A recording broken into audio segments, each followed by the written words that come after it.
রাজ্যের আইন শৃঙ্খলা নিয়ে তুমুল সমালোচনার সুর শোনা গেল কংগ্রেস বিধায়ক সুদীপ রায় বর্মণের মুখে। এনসিআরবি এর তথ্যসূত্র ধরে সমালোচনা করা হলো রাজ্যের জননিরাপত্তা ব্যবস্থা নিয়ে। আগরতলায় দলীয় সভা মঞ্চ থেকে অল আউট আক্রমণে কংগ্রেস বিধায়ক সুদীপ রায় বর্মণ। দেখুন কি বলেছেন Sudip Roy Barman.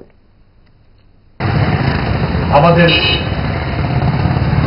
NCRB national crime record ব্যুরোতে স্থান পেয়েছে। নারী ঘটিত অপরাধে ত্রিপুরা 3টা প্রদেশের মধ্যে আছে।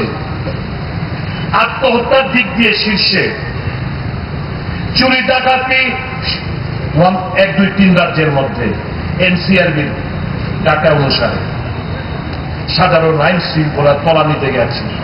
প্রতিদিন চুরি, ডাকাতি, মোটরবাইক চুরি, হাট ছিনতাই, বাড়িঘরের ডাকাতি, রবারি লেগেই রয়েছে।